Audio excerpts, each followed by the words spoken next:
Hey William, good morning. Welcome Hey, to the Jay. show. Yeah. Yep. Okay. So today, February 22nd, we are continuing with the QA session with William. So last week, we discussed and we documented that it is not that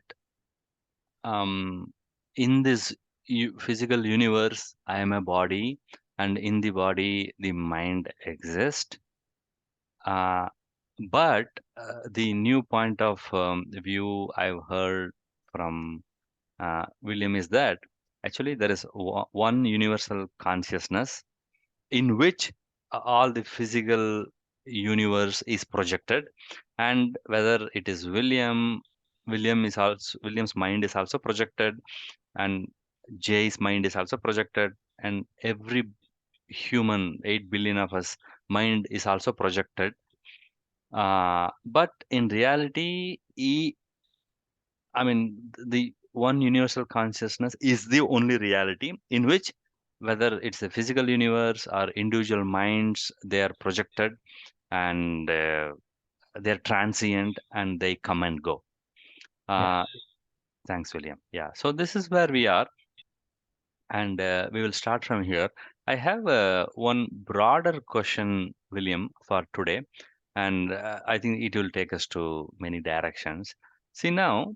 Um, there is only few people who actually realize that um, actually I'm not this mind. This mind is projected by hmm one universal consciousness, but I'm actually that one universal consciousness timelessly. But um, but then later, when William or some few people who understands this, they come and tell, and they see the other people who are entangled in their mind, or when these people look at these people like who have understood that they're conscious, and then they're like smiling, they're in bliss, they're happy, they take anything easily, right? They're not in suffering fundamentally. So the lay person, they come and ask people like William who have understood this, and then they'll obviously they share whatever is the reality which they have experienced, which will be helpful for, like, lay persons who doesn't have this background, right? Right. Yep. If that is so, I have one fundamental concept, question. See now, this whole idea of Advaita has been told by many, many people over time in history, like Buddha, uh, beginning one of the oldest person, and after that, like Sankaracharya has written huge volumes about this oneness and the unreality of this physical world. Even I think one of the earliest person to use the word Maya, which is actually an illusion. I mean, illusion has got a reality into it. That is the point they bring in. And then over time, say Osho Rajneesh, J. Krishnamurti, and then in the last century, three key people, Ramana Maharshi, Nisarata Maharaj, and Atmananda Krishna Menon. Right? So over thousands of years, at least over 3,000 years, people from different place in the world with different educational background, like Buddha was an intellect, like he had lots of background and he was rich.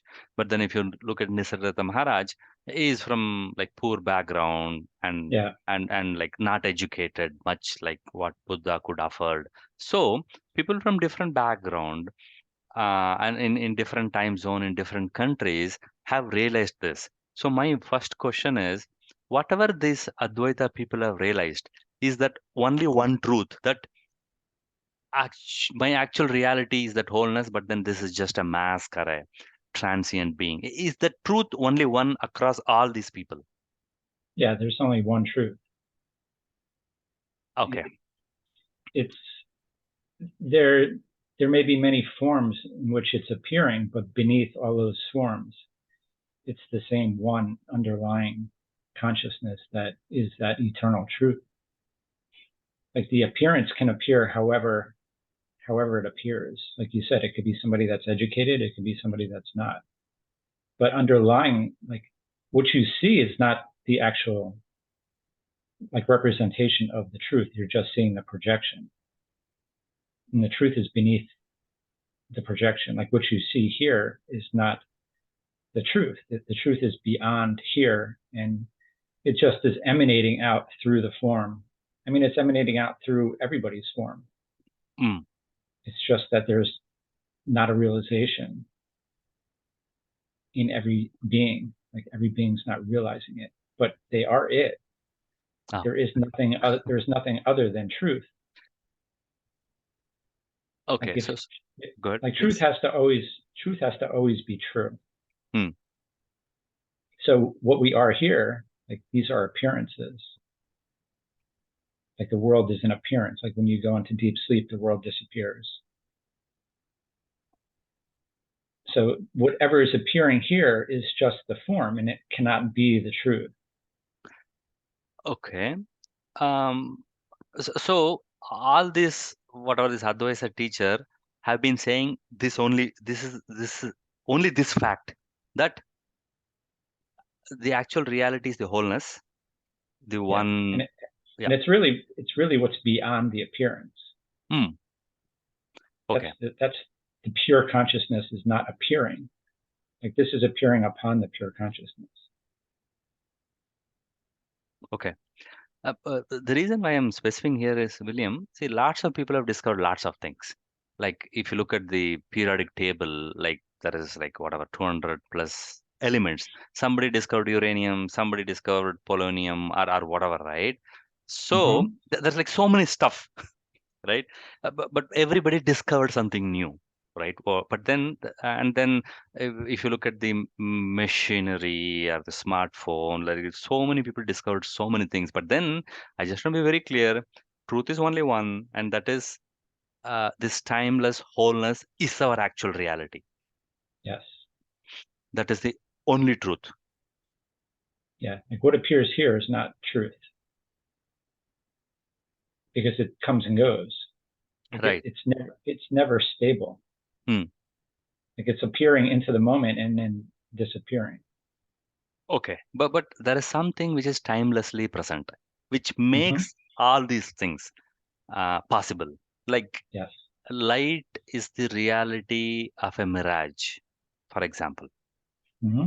right? So mirage comes and goes, right? But then the light is the reality. So like that, there is one reality timelessly present, which comes in all these forms. But then as one form J, J's reality is also actually that one universal timeless reality. But Jay doesn't know. Jay thinks I'm this body, I'm this mind, and I'm the father of this person, I'm an employee of this company. These are all illusory in nature, but my reality is also that one timeless, changeless thing. Yes. Okay. And now this is the o- only thing these Advaita people have spoken of, Mm-hmm. one thread. Okay, if that is so, now there is lots and lots of meditation technique. There's lots of concentration techniques, and then lots of there are multiple religions and multiple sects, right? Right. So Mm-hmm. now, what is the reality of a religion and a sect and meditation technique? Why there should be like many? Well, it's the way that the form is just presenting itself, it presents itself in many different ways. Okay, so then it's all play of the form. All religion, Yeah. all sects, all techniques, all meditations are play of the form. Yeah. And actually, like religion is really a play of the mind.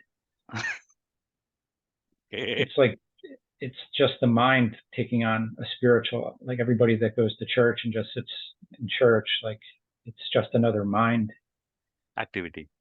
yeah, activity. You're not getting to the source. Like the source is to know that you're actually beyond all of this. Like you're not praying to God, like as we kind of said last time, like you are God, like you're a representation of God. Hmm. It's like within you. It's not something separate outside of you, and you're like this individual human, and you have Hmm. to get there, or you have to like find him, like it's already coming through you. It's emanating through you, as that, you can call it consciousness, God, whatever, truth, whatever you want to call it. But it's within you, like it's whatever is illuminating you. And just the mind thinking that it needs to find something is just a misperception. It's just that you have to relax out of considering that you're something other than, that. Hmm. That's why like relaxation is important. It was like Osho that said, like an awakening is just deep relaxation. You just have to relax out of the idea that you're anything. And when you're nothing, you actually realize that you're everything, Hmm. because you're not limiting your perception to that point of view of the individual. Because you can just relax out of that. You're just holding an idea that I'm the individual. Like it's an idea of the mind. So if you relax out of that, that point of perception, then you relax into what you actually are, Hmm. which is all perception. It's everything, because you're not holding a point of view. Hmm. Like if you don't hold a personal point of view, where's the person? Right. But generally in society, what we are told is if you don't act, you'll become like nothing, waste, useless. That's society. Like society needs the activity, Yeah. because that's the mind. The mind is the activity. Okay. I mean, the stillness is behind the mind. So if you keep focusing on the stuff that's moving, you Hmm. never see the thing that's watching everything moving. Hmm. So that's why relaxation, if you relax the need to like be the person, to be there personally, then the stillness is there because it's already there. You're just distracted away from it. Like the attention of the consciousness is on the activity as opposed to being on the witnessing of the activity. It's all about attention. But William, in this society, there are thousand ways to get entertained. Like you have Yeah, that's why it's movies. that's why it's very rare for somebody to like forego like falling into the idea that you're actually part of the activity, because it's such a distraction. So you have to have like a great inner desire to know what you are beyond the entertainment. And it's not very often that that happens, because not only the entertainment but the difficulty, the problems and the emotions and the feelings and suffering, like that's just as much a distraction as the pleasures and the desires. So you can get pulled either way, and you're actually getting pulled in both directions all the time, desire and suffering, because your Hmm. desires are not met, and that Hmm. creates that pain and suffering. And it's just a movement between the two. That's kind of what most everybody's life is. It's just a movement between desire and suffering. And at some point, like if you have enough suffering, you get fed up with Yeah. it, and you say there has to be something more here than that, because this is not satisfying. Like I can't do this anymore. I had that I can't do this anymore moment, and something like flips the switch and says Hmm. there is something other than this. And you're not here controlling anything. This is just the activity of the consciousness. Right. Because Uh, if you could control everything, then if you had like free will to do what you wanted, then things wouldn't be the way that they are. Like everybody would be completely happy, and there'd be no conflict. And yeah. So William, see, we have our basic roles and responsibilities, right? In a family, you have to make some money, pay your uh, power bills, and right, basic expenses. mm-hmm. So after a person is done, person. will come to a situation where it could be every day or it could be in the weekends that I am bored, right? So I am bored means I've done all my work, expected work. Now I have my free time. Now, all 8 billion people in the world, when they're bored, they'll always pick up some task and engage themselves. But Yeah. then this boredom is actually a like greatest starting point to stay still. Yes. Yeah, because the boredom is the mind that wants to move. Hmm. The mind doesn't want to be still Okay. And why does the mind doesn't want to be still? I mean, maybe it can because learn it as a skill. if the mind is still, then it no longer exists. Hmm. So it's perpetuating its existence. Uh, can you please elaborate more on it? Like, why, when the mind, if it is still, it is no more a mind, and why mind cannot stay still? Well, it can stay still, Hmm. but it takes like in earnestness to, like you said, don't like when it moves, you don't move with it. You watch it. You stay there as the witness, and you don't go with it. Because when the consciousness goes with the thought, it perpetuates it because it's lost within that thought activity. And if this one universal consciousness tries to stay as the witness, then it is Mm-hmm. closer to itself. Yeah, it is itself. Oh. And the more that you stay as the witness, the less Mm. power the thoughts have. And eventually they just dissolve because they're not getting any like reaction from the consciousness. It's just witnessing it. It's not getting pulled into the thought that the consciousness is having the thought that I'm having these thoughts. It doesn't happen anymore. It's just a thought that's appearing to me, the consciousness, and I don't need to go with it. But even in that case, also, the show will go on. The mind will Mm-hmm. keep on showing something, the body until the end of the body, it will keep on moving and it will have the perception, pains, like physical pains and physical hunger, and then you have to eat, right? Yeah, that's like what Ramana says about like the electric fan, like on the ceiling fan. Like when you cut Mhm. the power, Yeah. it's gonna keep spinning for a while. So even though you cut the power to the experiencing, like the consciousness has realized that this is not actually what I am, it's gonna continue to move. The mind will continue to move. The mind doesn't move as much as it used to. Like a It, thought it will slow may down. Okay. yeah, a thought may appear, but it has no power. You just look at it and you just kind of like shrug it off, like, okay. See, actually, what I don't understand even in that example is that, see, when the power is on, the electric power is on for the fan, it will continuously be running. But then when the Mm-hmm. power is, if you switch it off, then after like 3, 5 minutes, it will slow down and come to a standstill. But Yeah, the when, stand. Go ahead. what? I'm sorry. I didn't mean to. No, no. I thought you So were. when the body mind is there, right? See, now he also lived a long life, and J. Krishnamurti also lived till 80, and then he had his mind was functioning.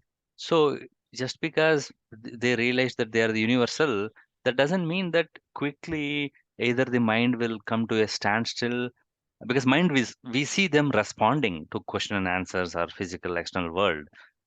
They are mentally responding, their body exists, like they did not like suddenly die out, right? So I'm Mhm. missing in this example and what actually happened to these people. Yeah, the thing to think about is like you no longer think about thinking. Like you never you don't question like what are you going to say, or there's no more like psychological aspect.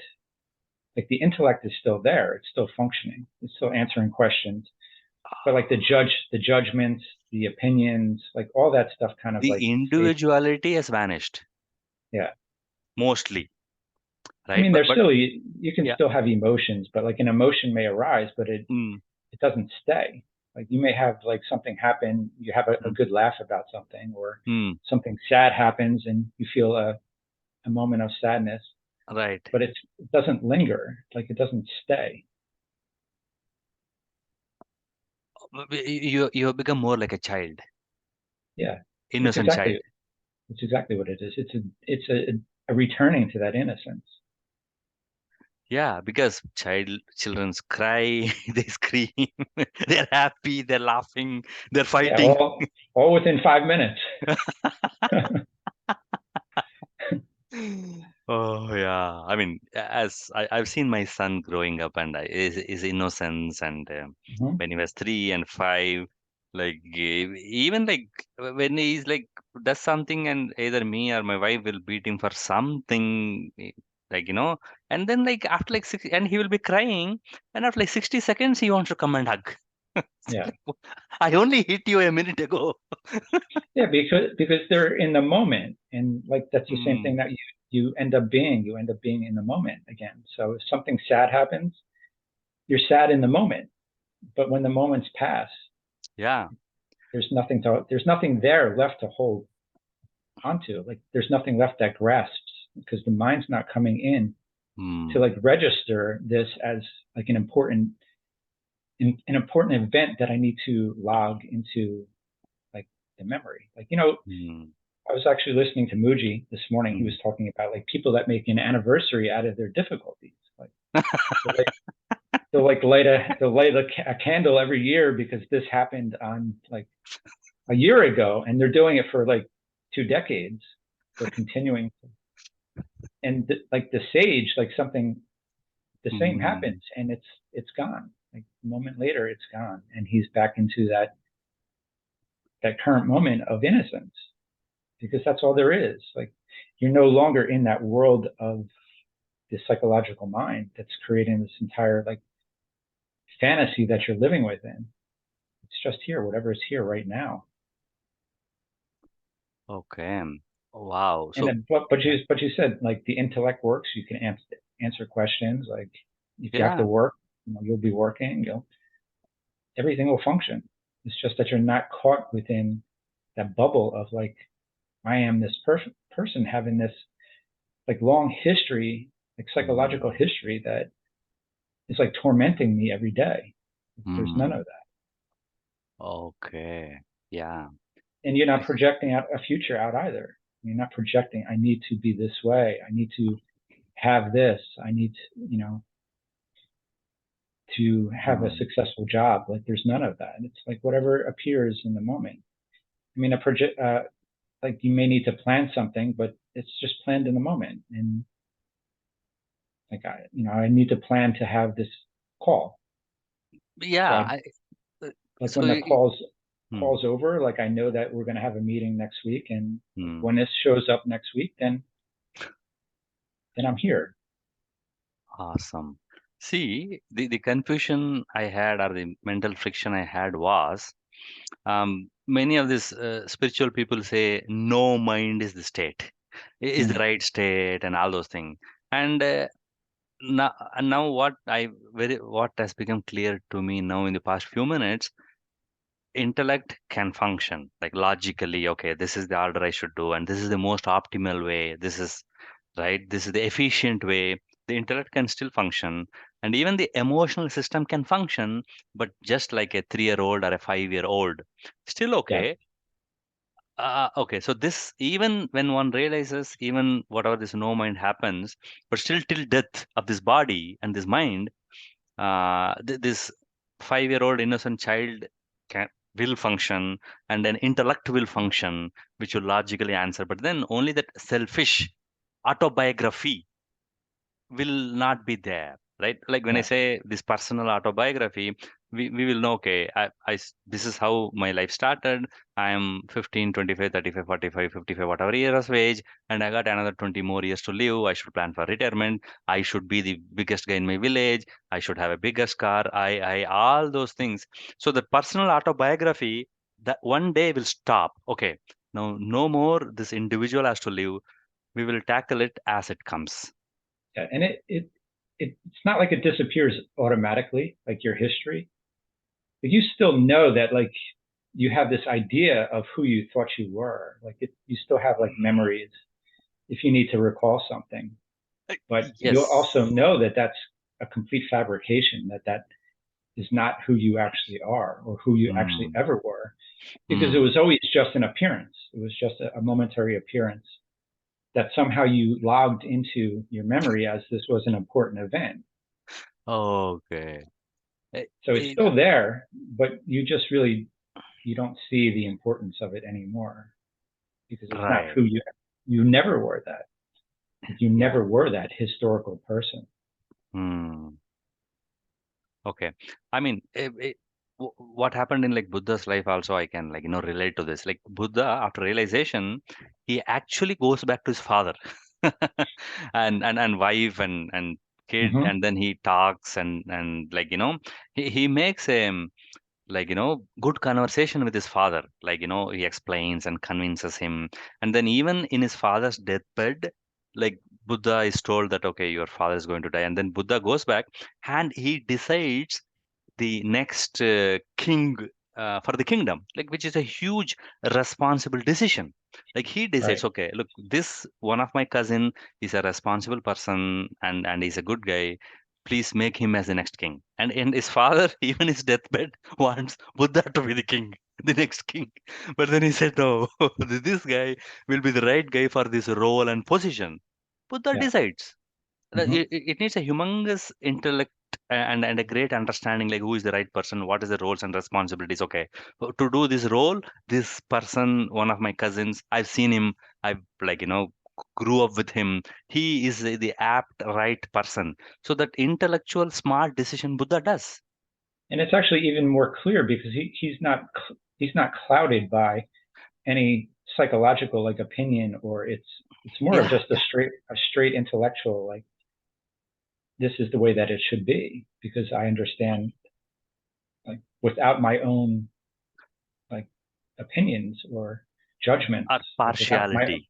Yeah, yeah, yes, without my own partiality, yeah, I can just impartially decide that right. this is the right thing to do.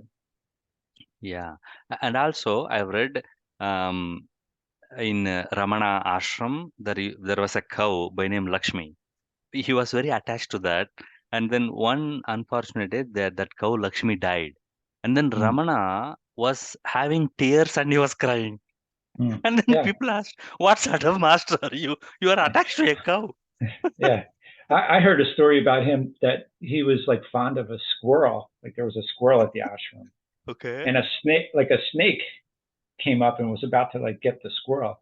And Okay. Ramana, he had been like very old at that point in time. He went to like go and like hit the snake to Shh. like, and he actually fell and he broke his hip. So it Oh, was like even I like see. that, Yeah. he's still acting like I as mean, having that. partiality. Like this Yeah, squirrel has yes, to survive, that snake has to run away. yes, yeah. So stuff even happens even to Ramana. Right. And even obviously, see, he did not forget his mother, his old widowed mother. Mm-hmm. Like I think she came and lived with him at the older age. So at Yeah. least he recognized, okay, this was my mother. But then people asked, like, even when his mother died, he did not cry. But when the cow died, he cried. What is the logic here? I heard a story about Jesus too, if I can remember it. It was Yeah. Jesus was like inside somewhere, and like I think it was like his mother and his brother like were out, Hmm. or not just his mother was outside, and he said something about like let her stay out there. My mother is here. Like he basically said, there's no difference between my mother and everybody that's here. Like here, everybody is my mother. There's no difference. Hmm. So you also have that same point of view that there is no other. There is only like all of this is all the same. So I think that that's like one of the hard things for people to let go of is the Hmm. attachment to like the family. Like that's like it's a very personal thing that it's Yeah. my mother, it's my my brother, my sister. But at some point you have to let go of that attachment and just see that they're also just the play of consciousness. You Yeah. can still enjoy the role of being in that family, but there's also something underlying it that understands that there is no distinction between anything. There's all just this one movement of the consciousness. Okay. Thank you. So that gives a huge clarity for me now. But the Uh, funny thing is that it's like a paradox because both ways are right. You can be here as the person playing the role of the family member, but you also know that you're not. Like the mind doesn't like to accept that it's got to be one way or the other. Like you can't have it both ways. hmm, But when the mind's not coming in to judge whether one way is right or wrong, they're both okay. hmm. Okay, fine. So now what I have realized, which I want to have, is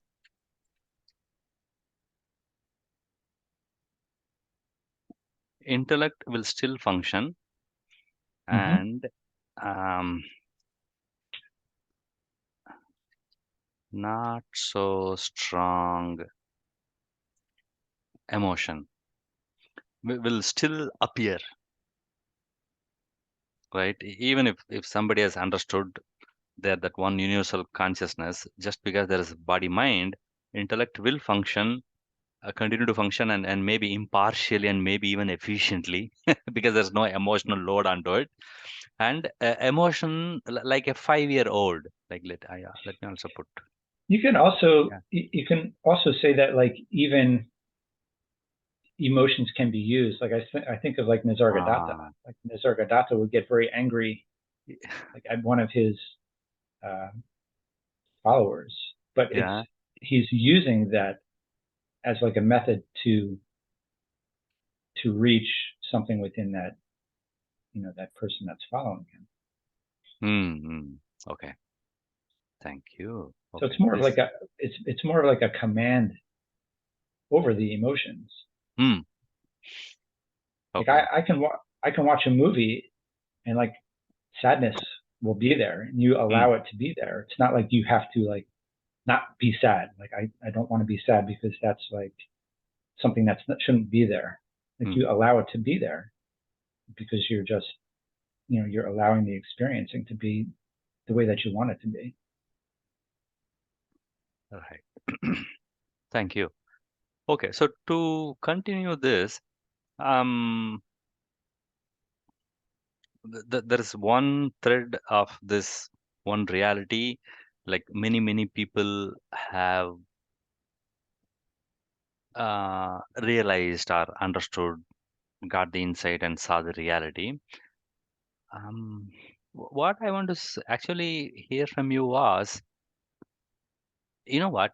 Let me ask you this thing. This might be a little bit challenging, but um,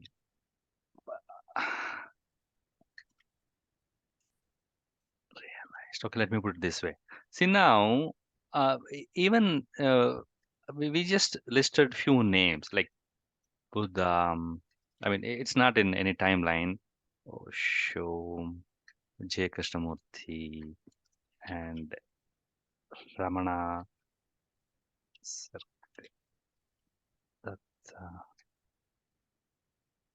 and uh, what's the other person's name? Krishnananda Menon, Atmananda Krishna Menon.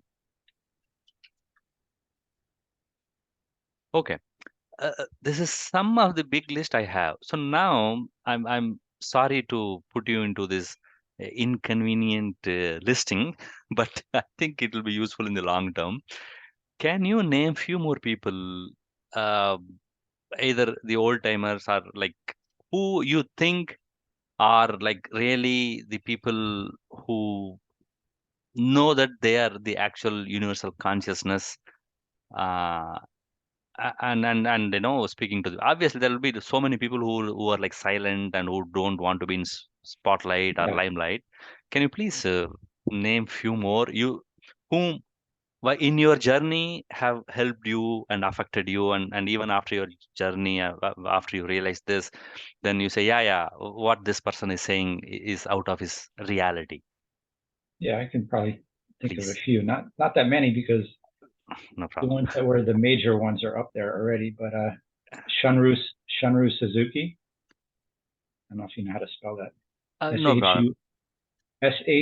U Shun Ryu Suzuki, Yeah.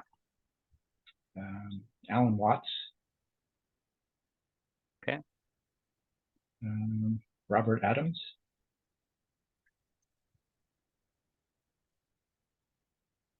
Rupert Spera and Lucille. No. I don't really follow Okay. Rupert Spira that much, but Okay. I'm sure that he belongs on the list. Oh, I see. Okay.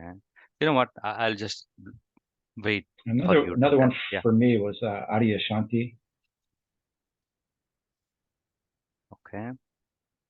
and there's a lesser known person that was actually like one of the first ones that I started reading was Charlotte Joko Beck.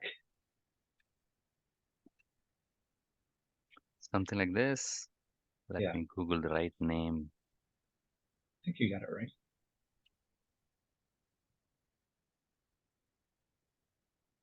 Him? It's a she. She, yeah. Oh, okay. Interesting. Thank you. I think I got the name correct here. Just think of it. A couple other ones. Ajahn Chah. I Yes. don't know if you ever heard of him. Yeah, I have. Yes. And actually, the name right above him too is also somebody, Ajahn Brahm. Is also? I see. Okay.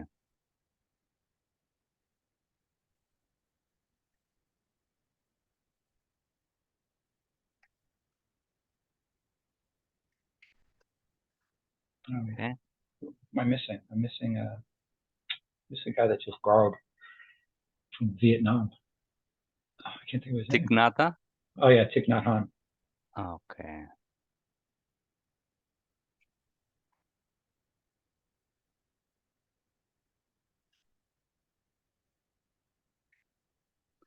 Okay.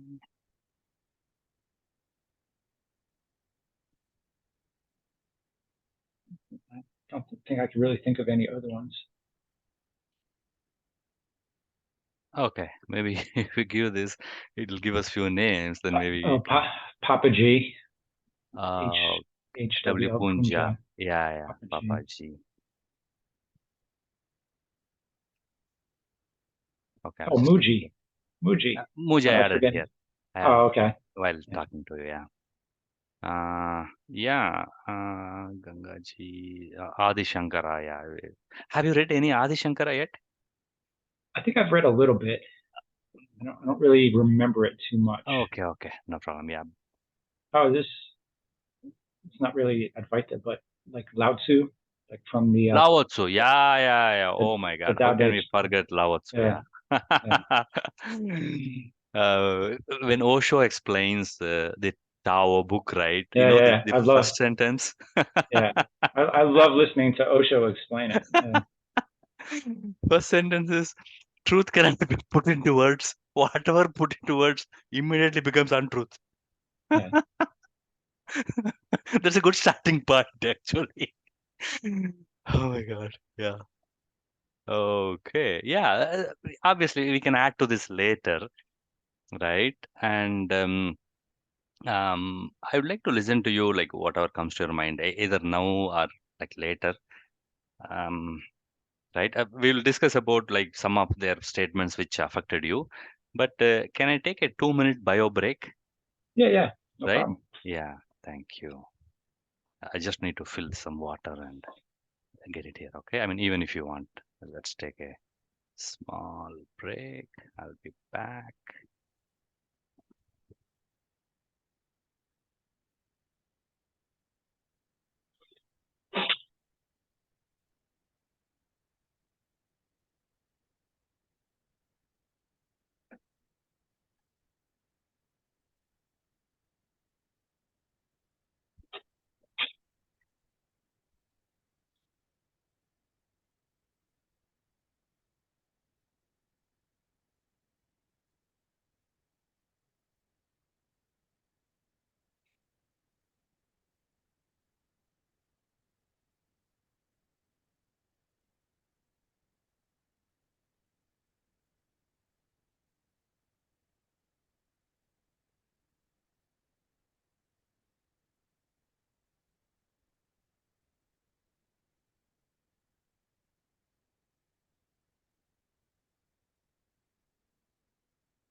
Hey, William, I'm back. Uh, The other one I thought of, yeah, I forget how to say her name, Ananda Mayima. yeah, yeah, yeah, yeah. I mean, She's pretty important. the current living. I mean, okay, yeah. L- l- okay. Let me continue to share my screen because there is so many people with that name of Ananda Mahima. So I want to be sure which Ananda Mahima you are referring. Like Yeah, this the person? top one. Yes, Okay, and that's you read it. her books, is it? I haven't read her books, but I I follow her like I think on Facebook, and I read a lot of like her work. Oh, I see, I see. Okay.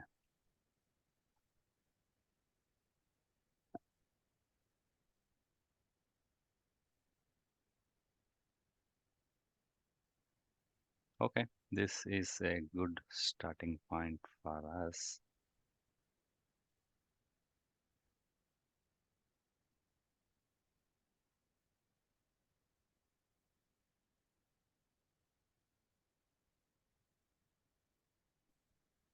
Yeah, see, one of the what?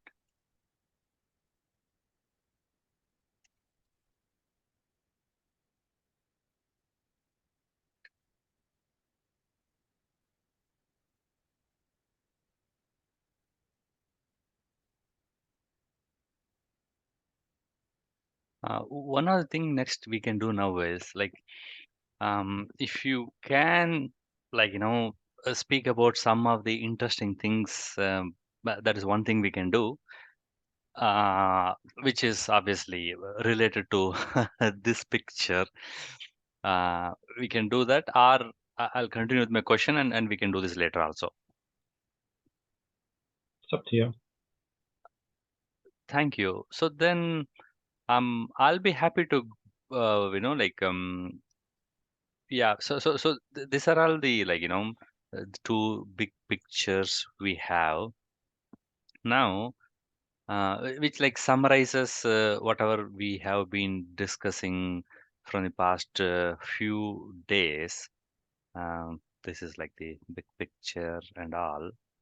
So, if you can throw some light, as from your point of view, as you have read onto this thing, like why is this wholeness is reality, and how can this guy, I mean, this pers personality can stay in stillness, or witnessing is the closest thing.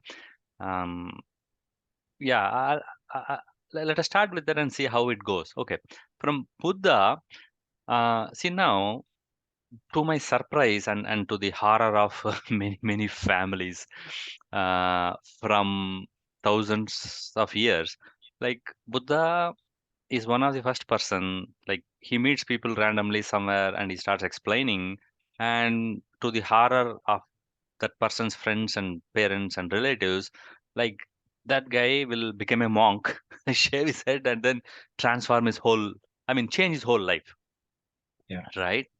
Hmm. So now, like, why did Buddha deliberately go out and do this? Like, if Buddha realized, okay, look, I am not, this is not my reality. This is just like a dream. This is just like a drama happening. And I somehow struggled and realized that I am what I am. And it sees other suffering. And Buddha decides, okay, I have to remove all suffering from all people. See, my point is, or my fear is, if, I mean, is that even possible? Or because also in Indian, like, um, artist philosophy, they say this all Maya, like Leela. It's like game for fun. Otherwise, it is boring. Yeah. So if it is, Hmm. people has to war, people has to fight, people has to like do silly things, bad things, and repent. Like all this is fun. But then why should Buddha come and say, hey, look, no, you have a reality and change back? I mean, is it not against this whole fundamental principles of of let's go out and make mistakes, do fun and repent and pain and fight and all those things. Yeah, this goes back to you don't know how the realized like individual is going to present itself. You may have like somebody like Buddha who goes teaching and trying to, show everybody like what they are. But you may have somebody else that has realized the same exact thing that doesn't speak to anybody. He's in Hmm. a mountain hut somewhere, just chilling, not doing anything. So the Like thing is, Lao Tzu. yeah, yeah, the story with him was he was going to leave and he was stopped by a guard like on his way out, Oh, and the that guard, is. the guard was like, before you leave, you need to like break down everything that you know, like, and I don't know if it's true. Like, it's I, like a story, but this is told. I mean, this is in Lao Tzu as spoken by Buddha. Actually, there is a mm, more interesting story before this thing. So the king always want Lao Tzu to speak so that he can listen and get all the insight. So mm-hmm, king always sends people, hey, write down something and give it to me, or you have to talk, enlighten us, be a master to me and many people. And then Lao Tzu says, no, no, this cannot be spoken. I can't explain. And he's so much fed up. One day, he decides to leave the country because only this mm-hmm, king is interested. And then the king sends a message to that, what are the border crossing guy? Hey, yeah, at yeah, least get something in writing. Otherwise, tell him, look, yeah, without paying customs, you can't go out. And then he sits in the hut in that border and writes down and hands over, and then he leaves. yeah, yeah. Because, It, okay. go ahead, No, yeah. go ahead. So that's what I read from the Osho's book, of Yeah, Lao Tzu. Like this is how he starts the book. mm-hmm. Yeah. That's why I'm saying like you don't Hmm. know, like you don't know how it's going to play out. I see. So, So for me, I would never have thought that I would be here sitting here hmm, talking about this stuff. right, right. Like I've always been a very quiet person, like Hmm. reserved, and like never in a million years like go back. Like I guess like I've been kind of going through this for about 6 years. Go prior to that, and I would say you're crazy. No way. There's no way that this would ever present itself this way. Hmm. So you don't know, and it's like you're not even in control of it. It's just Okay. something that keeps unfolding Hmm. because you follow what feels natural. Like if it feels natural to say something, then something is said. If it feels unnatural to say something, then nothing is said. So you don't know how it's going to project itself Hmm. because it's still part of the projection. Okay. So even what Buddha spoke is also part of the game. Mm-hmm. And he knew it. He knew it was part of the game. That's why, like initially, he said, "I'm not going to tell anybody anything." Yeah, yeah, yeah. And that Ramana too. Ramana basically said that I don't want to speak to anybody, but Yeah. everybody kept bothering him. So he's like, "All right, I guess I'll have to speak." I mean, he didn't speak a lot, but you Yeah. know what I mean. Very minimal, very Yeah, cryptic. yeah. Mostly just sat there in silence. Yeah, yeah. Yeah. Okay. Yeah, so So, that's why I'm saying it, you don't know how it's going to facilitate itself, even in the knowing of it. hmm, that's awesome and clear and But there's a relaxation into however it appears is okay. Like I don't need to save the world, but if these words come out and others can use them, then that's the way that it's presenting itself. hmm. And then this universe might decide, okay, let there be a mass extinction for like 10,000 years, Mm-hmm. and it can destroy all, like most of the living species, and then another 65 million years later, something else will come. Yeah, it's exactly what it is. And the consciousness behind it doesn't care what is appearing because it doesn't have a mind to hold the opinion of things should be a certain way. William, one second. You say the universal consciousness doesn't care because everything is changing anyway, but it is also the love. It is made The up of what? love. Love. It is made up of love. Love? Yeah. Yeah. There's a So, it's but so how is it's it a love different? Oh, but it's a love non-objective. love. Yeah, it's a love for whatever is there. Even if there's nothing there, the love is still there. So, It's so you not know what? it's not directed at anything. Then I think I need to clarify about like what is this love then? See, love has got many, many meanings. Like beginning from sex to affection to Hmm. like selfishness. There's like so many things for the word love. Okay, I think using the word is like surely it will add to confusion. But many of these enlightened masters say the whole one of the qualities of the wholeness is love, like non-objective love, Hmm. right? What and then surely it is not affection, surely it is not partiality, like being partial because this is brighter, I love this, that is less brighter, so I don't love it. So it is nothing to do with objects, it is not even partiality, uh, and it is nothing to do with the human mind. Then what is this universal It's actually, consciousness is love for it's actually anything? what you are. It's not an action. It's not an activity. It's actually what you are.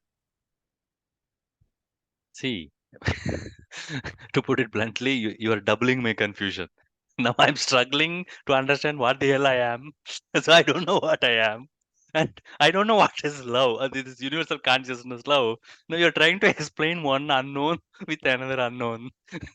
Well, Sorry. it's another name for consciousness.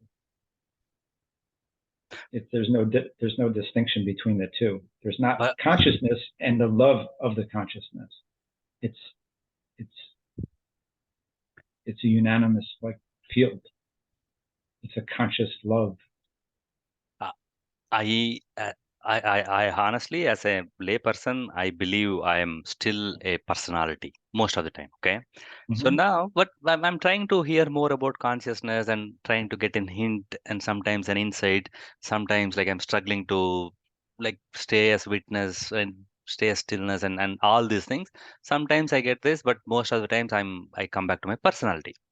But um, you are bringing this idea of love. I think we need to spend some more time to understand this. Like, so let us assume as a mind, I'm clueless about this thing called love. This consciousness is one of the adjectives or one of the parameters or one of the qualities. So how can I like even can you give me some more hints about like what is this thing called the universal love? Yeah, it's when the mind's not there to direct its attention onto an object. The natural state of the consciousness is an expression of love. It's what it is.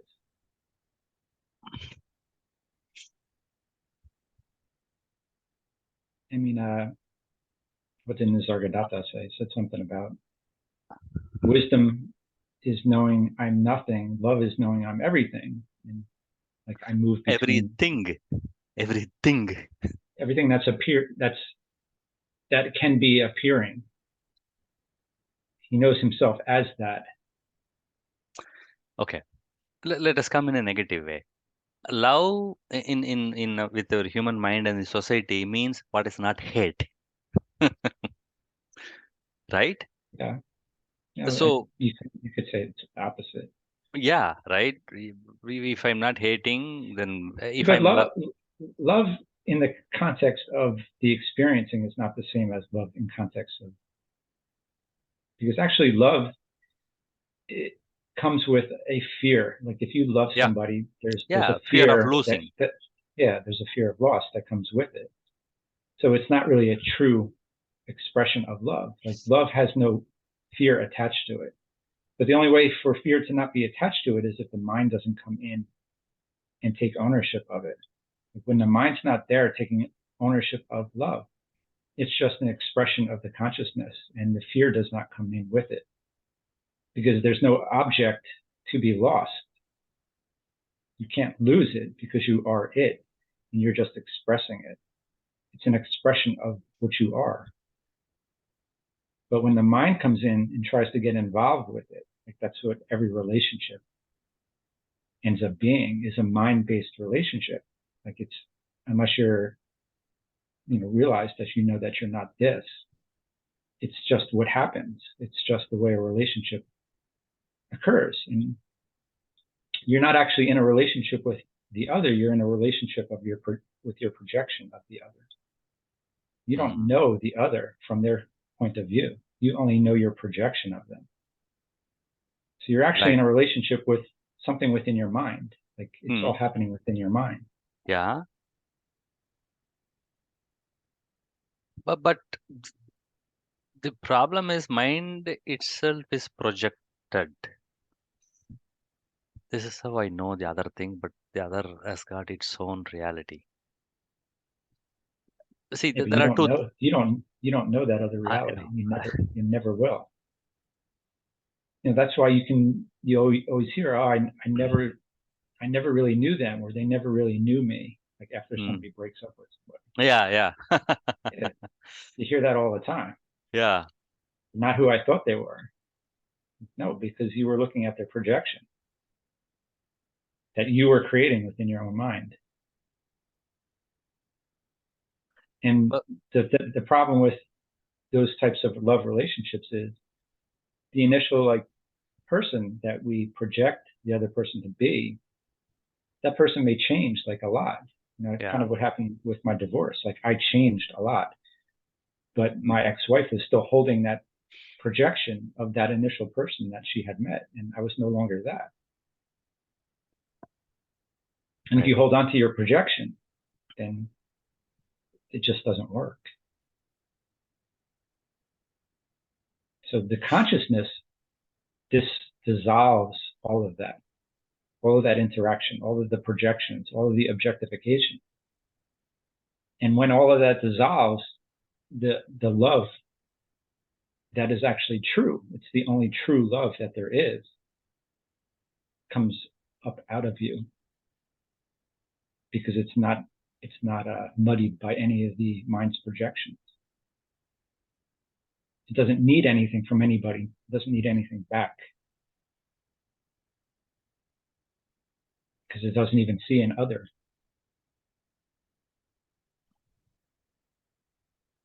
Okay.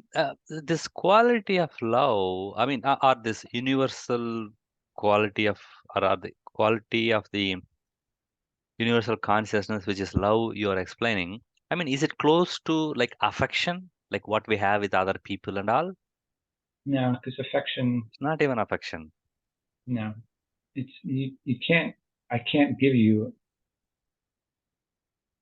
a description of it, because it's beyond the knowing of the mind. But then why, if this cannot be, okay, this It's cannot like be a known by mind also. it's a depth. It's a depth that is like incomprehensible. Then why speak about it, by the way? What's the And intention of why? speaking about love? Like, if it is incomprehensible to the mind, then what is the point I of mean, speaking about it? why would somebody that's realized speak about it? Yeah. Just to show that whatever is appearing here as the love that somebody sees here, there's something greater than that, and that's what you are. And to try to get something from the experiencing is not going to be satisfying, because it comes with that fear. So it's just telling you that there is something greater than this, and it's actually what you are. And to let go of the mind trying to understand it, because the mind can't comprehend it. So if you don't say that there's something greater than this, then the mind never wants to understand that. Mm. And then if the mind says to itself there is something greater than this, then the mind can let go of the idea that I can find something within this Oh, experiencing that's going to show it to me. okay. See, one thing I can relate is they say Sat Chit Ananda, which is like bliss. One of the quality Mm-hmm. of this universal consciousness is bliss, like being in bliss. Mm-hmm. So is this love also like another quality? Mm-hmm.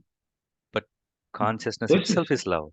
Yeah, sorry. yeah, bliss and love are kind of two different things. Hmm. Like bliss is like kind of the perfume that you feel within the experience. In the mind. Yeah, it's being part, the experiencing is the mind, so it's coming through the mind. So that's kind of the feeling that you get when you know that you're beyond all of this. But uh, putting that aside, there's also like this understanding of love that it's not really something that you can explain. I mean, you may see like people talking with somebody that's realized, and people just kind of like melt in their presence, and the person doesn't have to say anything, and Hmm. they have an overwhelming sense of like love that comes up through them, But if mind cannot know if, then how can they know? I mean, if because see, that's who they are. You're not the mind. So what okay, what they're actually experiencing is beyond the mind of what they actually are. okay, then what will mind know at that time, or what The will the mind's mind not feel? the mind's not feeling anything. It's beyond the mind. You have to But realize that you exist beyond the mind.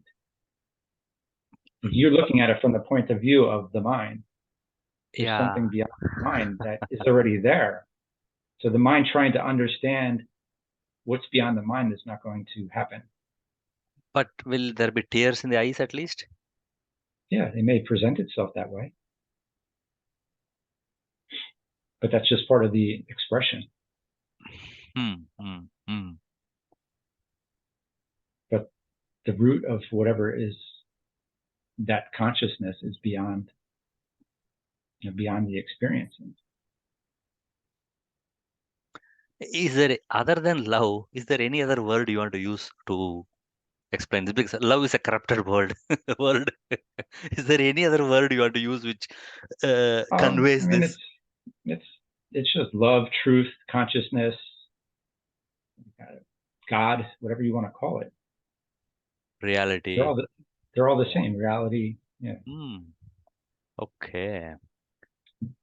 S- Yeah, but like if I say to you, your consciousness beyond the experiencing, Yeah. you're going to hold an idea of what that kind of means. But if I say your love beyond the experiencing, your mind's going to come up with a different like connotation of what that actually is. But it's the same Yeah. thing.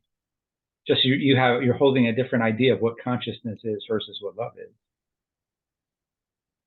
It's just a Oh. word. They're Yeah. just words.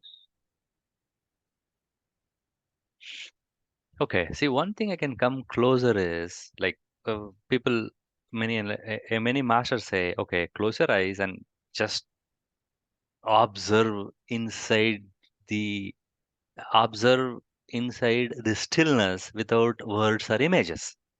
Mm-hmm. Like now you are that, like, or I mean, that is the doorway to know yourself. I mean, that is the direction you have to go to know your reality, is what they say. Yeah. So behind that doorway is this love also then? I mean, not love also. I mean, whatever that is, one, it is this loveness, it is timeless, it's the reality in which everything comes and goes. Yeah. I mean, there's the other word they use. It's the Hmm. substratum out of which everything arises. It's love, but it's consciousness. It's the same thing. But don't you think using this word love only adds to confusion?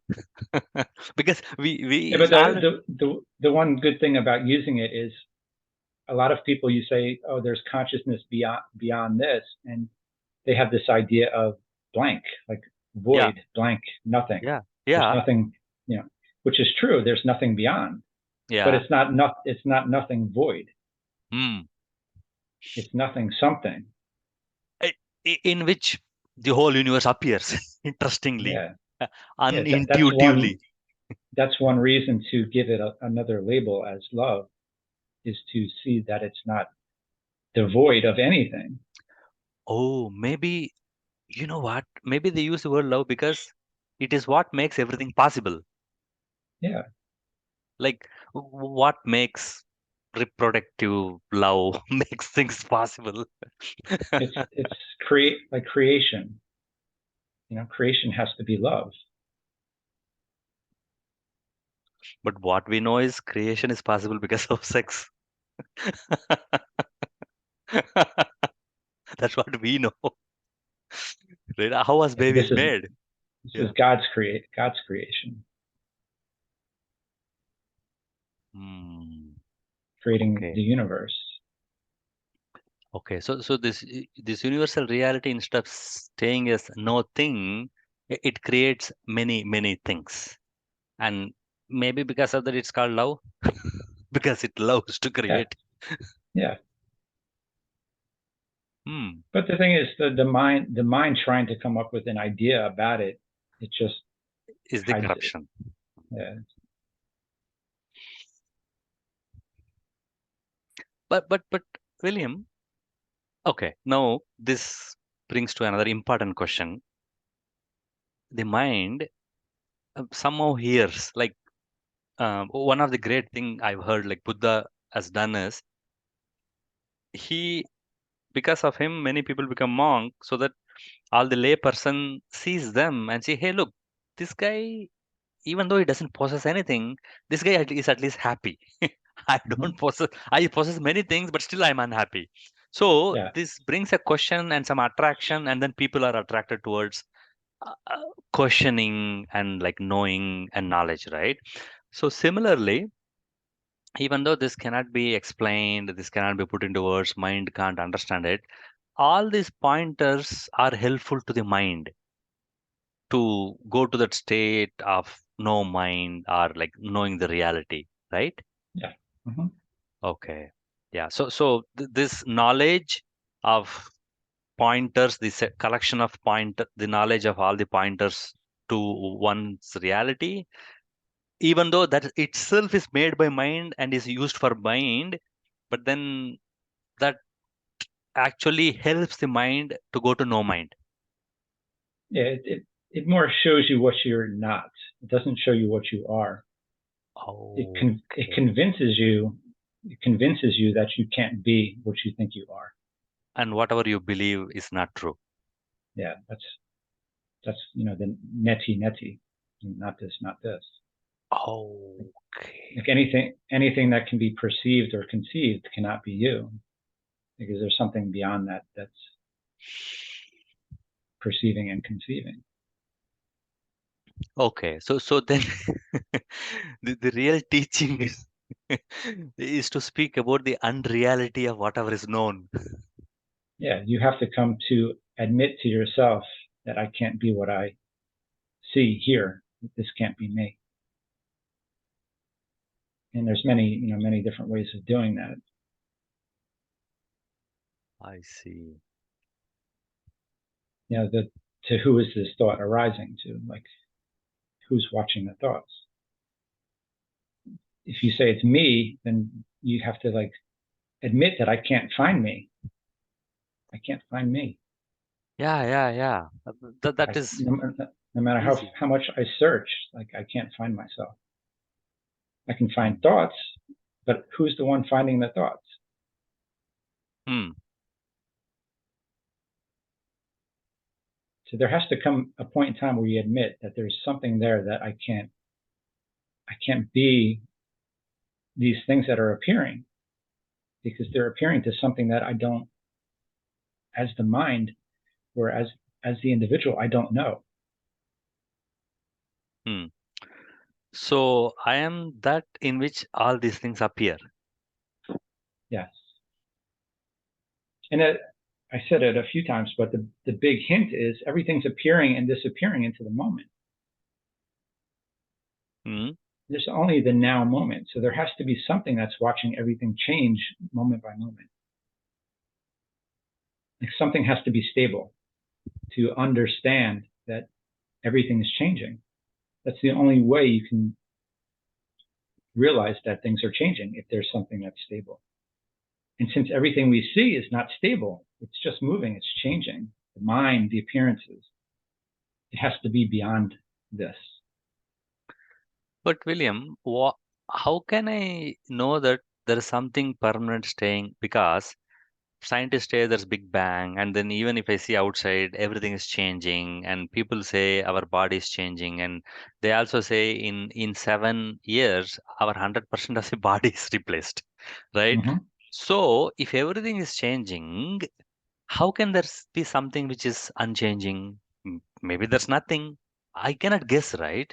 Yeah, but you can even say by logic, like even the mind can logically come to that conclusion that in order for there to be something that's changing, something has to witness that the change is like for you to know, hey, I know life is changing.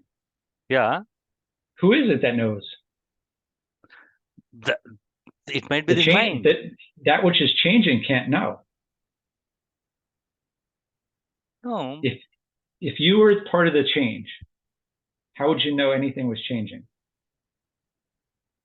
no, no, wait a second. I was born. This body was born. Then this mind came. Then this mind started seeing, and then the Yeah, but one day the mind will die. but The who body will die. who is aware of that? Who The was aware mind. of that progression? Like who knew yourself as an infant, as a toddler, as a teenager, as a young adult, as an adult? It is this Who mind. Why can't this mind see? It is like a computer, or like this phone, right? Now this phone, it can yeah, but record. who's looking at the phone? Who's looking at the computer? That's just a recording. That's recording the information. Yeah, Something is a witness to the information. Somebody's in front of the computer, you know, pressing on the keyboards to see what the information is, but or wait, watching even the screen. no, no, wait a second. See now, this phone can record a video, right? And it can even has got software which can respond. It can But recognize. can the phone watch the video Mm, no, something outside the phone is watching the video, but it in the same way something outside of your body mind is watching the body mind record the information? You're no different than the phone. hmm. You're recording information. You're just the recorder. I You, mean the mind and the body mechanism and this physical world yeah, makes all this. there's something that's watching. Same way that somebody watches a video on the phone, somebody's watching this whole. This is the video. You are part of the video. You think you're actually the one watching life, but you're actually just the video itself. And it's appearing to something that's beyond the screen of consciousness. And that's why they say the screen of consciousness.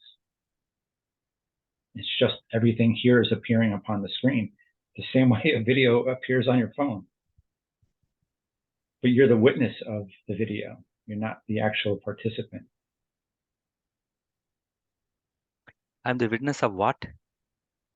You're the witness of yourself appearing, of this idea of this body mind being here as something appearing on the screen. You're witnessing it. Your true self is the formless witness of the video, which is life. Life is the video. It's no different than a video on a phone. Okay, but as a witness, it is not J witnessing. It is the universal conscious witnessing. Yeah, it's one witness for every person, every form, every being. So J's witness and William's witness is actually one. It's not like Mm-hmm. same. It is like one, right? It's the same one. Okay, they are not like similar. Like my phone is similar to your phone. It's not like that. Like there's only one witness, same witness. Okay, yeah, it's not like similar. Like my Jay's witness is not similar It's not to William's personal. witness. Yeah, Okay, it's not personal. like Jay's nose is similar to William's nose, for example. But Yeah, then they are but separate. it's just one witness witnessing every point of perception that's appearing within the video. But William, see, when I close my eyes and few times I've seen thoughts come, thoughts go, images come, images go, right? See, this I can comprehend. Yeah, there is some witnessing here. But then for me to comprehend this witness, which see Jay's thoughts appearing and disappearing sometime, that witness is same as William's witness. How can I comprehend that? Because you have to realize that whatever you're experiencing is only happening within your own mind, within that point of perception. Yeah. But that point of perception is appearing to the same witness. You have to So, remember the consciousness is a field, like it's hmm. a unitive field, and there's one witness witnessing the field. You know, the pure witness of the field. Pure So witnessing. if Hmm. your window opens up within the field of I'm Jay, like looking at the world through the window of Jay, it's Yeah. still appearing to that same pure witness that witnesses everybody's window opening up. You know, windows are opening and closing all the time. People Hmm. are born and die. So Yeah. something's watching all of those appearances. Like you were already there to witness your birth. Like you, as the true self, witnessed the arrival of this idea of the projection of Jay.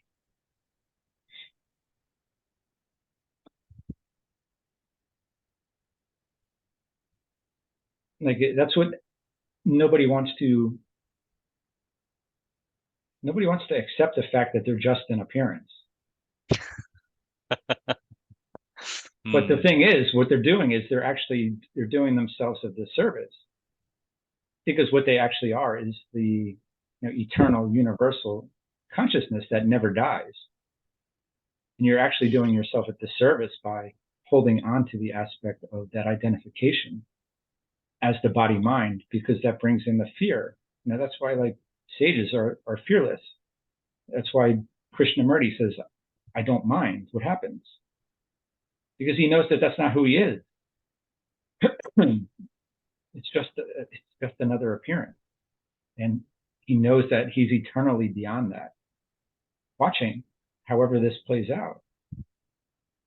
So that's the freedom. Like you can't be free as the person. You have to be free from the person. And the only thing you're doing by holding on to the idea that you're there is doing yourself a disservice and creating suffering. Wait a second, William. What if the universal consciousness created this Jay's mind and whose quality is to hold on and to bring suffering? What if it is universal consciousness's intentional leela or play? Yeah, but maybe part of the play is to see how many people can wake up from it, from the play. If you don't know. But the Like thing is, we don't know. once you wake up, you're relieved that you don't have to play the part as seriously as you thought it was. But still play. Yeah, That is the key. Okay. But still be part of this play. yeah, you're more relaxed with the play. Hmm. You're not rushing to get to the end of some point. Yeah. You don't have an expectation of how the future should be. Like that's peace. And to know that like when the body falls away, then you're still there as who you always have been. Like you were here, like when the dinosaurs were here, you were here. Ah, mm.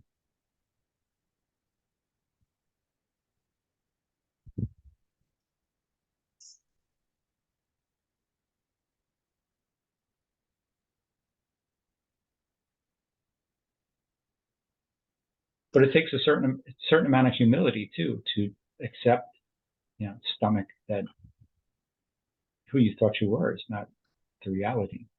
Yeah. Okay. To go back to that witnessing part, William. See now, when I close my eyes and I see that I am a witness. But then, is that witness like influenced by the mind? Because mind decides, okay, look, let me sit for a few minutes, let me shut up, let me stay in stillness. And then if it is, let's say, still for 2 minutes, 5 minutes, 10 minutes, that stillness, even though it's mind decision, let me not make myself busy by doing XYZ, but let me sit silently and see what the hell happens inside, right? Whatever happens, I'm okay to accept. That decision is made by the mind. Hmm. And then reality is focused, or whatever, the reality was not in focus because mind was busy with something, and mind deliberately decides for whatever reason, because outside is painful, it is scared or whatever, Hmm. it says, okay, let me shut up for some time and see whatever these people are saying is real or not. But then if mind just shuts itself up, then the reality is like seen, like visible, or reality, Yeah, whatever.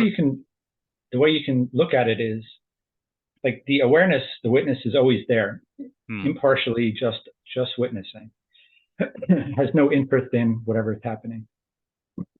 But it's the attention of the mind Hmm. that creates the difficulty, because the attention gets, like, the consciousness can either be focused, like the attention can be focused on the activity, or it can be focused on the witnessing.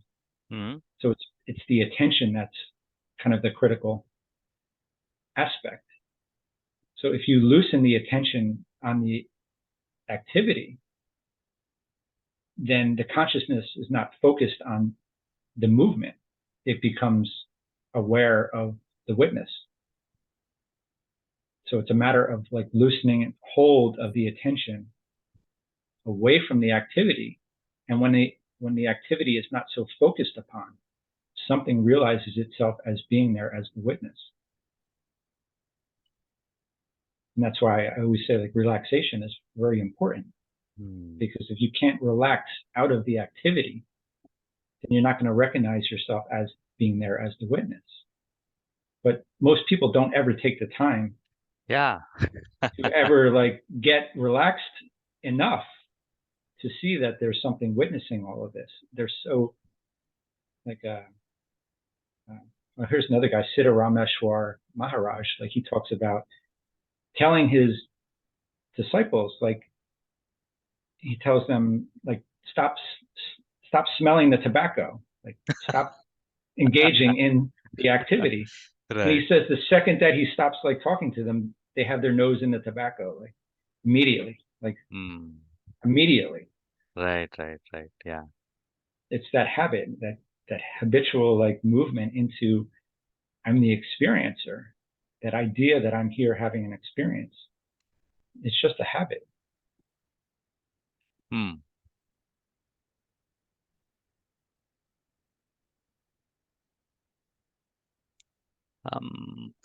Is that, I mean, because you have those strong habits, I mean, is that the reason why people become monks so that they go out of the society and forget whatever is unnecessary and then pay attention so that they can know?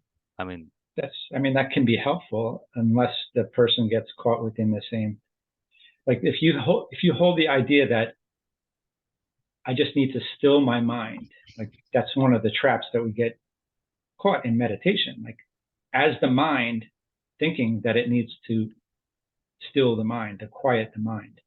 And if I get quiet enough in the mind, then I'll know who I am.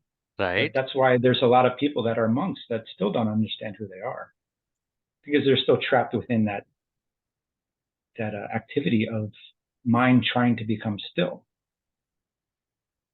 And maybe if and they're in, they never see the witness of the quiet mind. and one Because thing, just go ahead, sorry. no, go ahead, I'm done. No, no.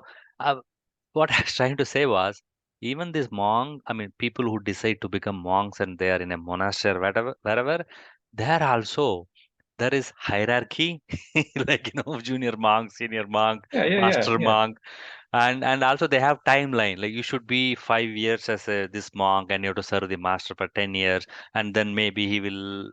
if he's convinced, he will explain to you, and then he waits for 10 years repeating doing the same thing, and then he puts himself into this box. Okay, now I define myself as a monk.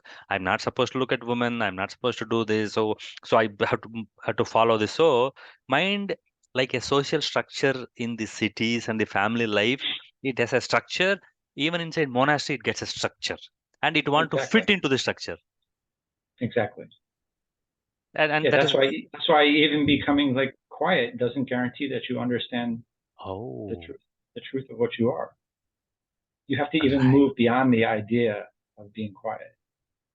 Because I think a lot of people, like when they meditate, Yeah, they're striving to have a quiet mind. right. And that keeps the mind, that's like the mind's new like drug of choice is to be quiet, Hmm. Hmm. striving like very hard. And they never quite gets there. There always can be like a little bit deeper. Like if I just get a little bit deeper, but the mind is still there, like looking for something. Hmm. Okay, so in the same way, it was putting all these roles in the society. It goes to a monastery and it puts all these roles. Like I am a monk, I'm a respectable monk, I'm better than that monk. Yeah, I'm a- I heard a story along this lines. yeah. I forget who it was, but Yeah. somebody went into the forest, like he was a forest monk, and he had Okay. like his favorite tree. He used to sit under the tree and like meditate. That was Okay. like his spot. And he went down to the river, you know, to get water for a day or something. He came back and somebody else was sitting in his spot. Oh, you he took my lost spot. he lost it. He completely lost it because that was his tree. Oh. So it's just another form of attachment. Hmm. Mind can corrupt anywhere, Yeah, anytime. yeah. You Thank have to you. get completely beyond the idea of you being here, Hmm. quiet or no quiet. Okay. Fine. And That's yeah. why you can't put like an awakened person into a box and say they have to Hmm. appear a certain way because you don't know how it's going to look. Yeah. Okay. I mean, this just reminds me of that. Is it so monk story? Like Mm. that monk will be given a baby Yeah. Is it and he will so? take care of the baby. Yeah, yeah. Then it's taken away, and it's okay. It's Is it okay. so? Okay. Yeah. But that's the simplicity that you have to get to. Hmm. You know how it appears is it may appear different, but behind that, you're in the simplicity of the consciousness.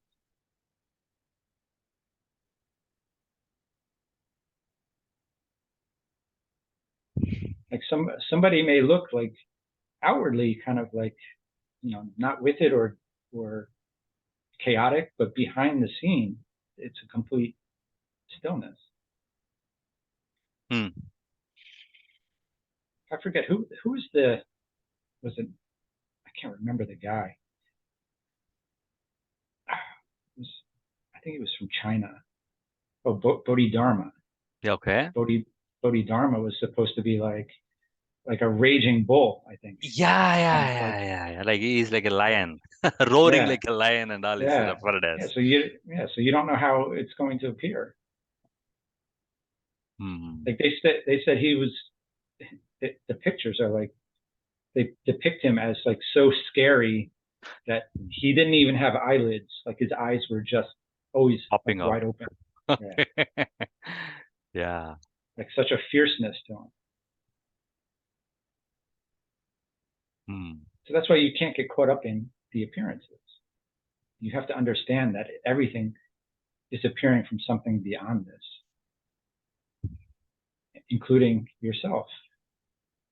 Like how you're appearing is no different than like how the Buddha appeared. Same appearance. And it's Hmm. the same qualitylessness beyond it is what you are. Okay. Awesome. Yeah. So, in this list of this realist people, we start with Buddha and we branched out. Is there anything else you want to bring?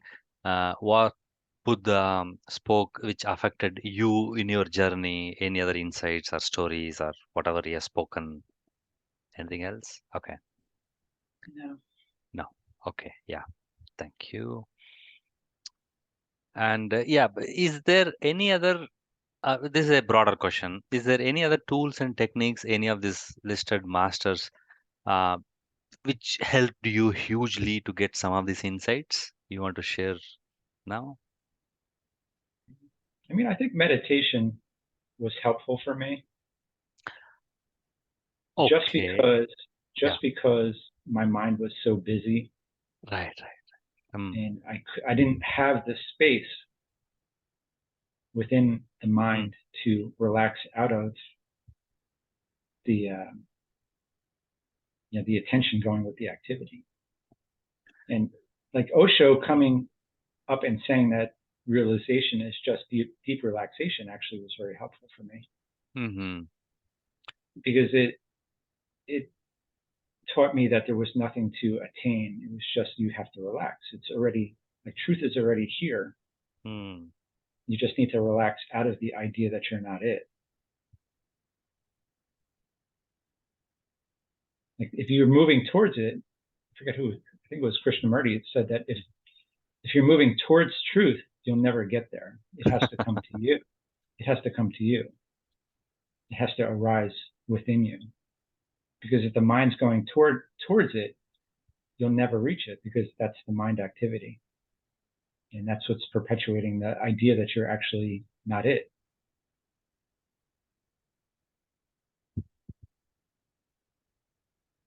So like even these conversations that we're having, it's just continuing to distance yourself from what you already yes. are. What you already are. It's just you have to relax out of trying to figure it out. Mm. Okay. Now you said meditation helped. See, now meditation itself, there are hundreds of techniques and all those things. How did like how did you arrive or how did you come to the right meditation at the end? Like, okay, this is meditation. Like, what is your insight about like what is meditation? Meditation, I think it starts with trying to get away from your suffering. Like if I can quiet my mind, then like I'll feel better. And in a sense, it starts to feel that way. You start to feel a little bit more at peace when, like for me, I started to have gaps of silence. Like my mind would start to actually become quiet, Okay. which was something that I never really actually even knew that that was possible. I didn't know that your mind could actually stop. I thought that you always had like this inner narrative that was just always constantly moving. Yeah. So when I saw that there was actually gaps, it kind of gives you a little bit more of like enthusiasm that hey, there is something here, beyond the idea of myself, and it actually feels good when there are no thoughts. But there also comes to be a point in time when you realize that you're chasing after something still with the mind. You may be chasing after bliss. Like there's Hmm. people I've heard them called like jhana junkies. Like they're just looking to get that fix of the bliss. Wow. That's another thing that they're just reaching for. Mm. And I actually remember myself doing that, like feeling very blissful in my meditation, and then getting excited that hey, it's time to meditate, and I can actually sit and experience the bliss again. So it was like something that the mind started to like take hold of. So at some point, and a lot of it had to do with like I would continue to listen to like talks and listen to people saying that it's not something that you can attain, and it's something that has to always be there. It can't be something that comes and goes. And actually, Shunryu Suzuki was probably the one that I read a lot about meditation. Like he actually talked a lot about meditation, and he said, just sit. You can't hold any idea of attaining or gaining or doing anything. He said, just sit. Don't hold Mm. any expectation. Mm. And something, when you do that and you just sit without an expectation, it starts to loosen, that idea that there's anything here for the mind to attain. And then you actually can bring that into your daily life. That's another like step that you have to make. That it can't be something that you just get when you sit in meditation. It has to facilitate itself into your daily existence. And that's when you start observing everything in life. Everything becomes your meditation. You're not just watching your inner world, but you're watching the external world as well. And then at some point in time, like the whole idea of meditation becomes ridiculous because you're just like, I'm always here witnessing everything. The witness is always here. There's no need for me to experientially try to like come to some state, because the state is always here prior to me trying to get to that stillness. The stillness is there. It's watching you try to get to the stillness. Okay, Like that's an important thing to grasp, that no matter what you're trying to do, it's already being witnessed by that still witness of the witnessing consciousness. Like it's here right now watching us deliberate about it. okay. This is appearing to it. But William, one of the problem with closing the eyes and staying in stillness for most people is that scary thoughts come, like all the trauma, all the pain comes. So to escape from that, they run away and get into addiction, get entertained, spend money, like destroy nature. They do all those things, right? Mm-hmm. I mean, that is the reality of this world now. But then for them, the trauma which happened 10 years ago is like more real than like what is appearing here now. Yeah. So, I mean, You have to have an inner strength to face whatever arises. Like you have to have an earnestness that truth is more important to me than to sit here and go through whatever I need to go through, and whatever the mind is going to attack me with, it's not going to unbalance me as that witness. And it's something that builds. Like you don't sit down. Like I know a lot of people that'll sit down for meditation. They'll yeah. give it about two minutes and say that's not for me. They're like, I Yeah, can't meditate. I can't yeah. meditate. I It's a can't make. simple thing. But the thing is that they hold the idea that they need to have a quiet mind. So when they sit and the mind goes, bananas, Yeah. then they just say that I can't do it, and they give up.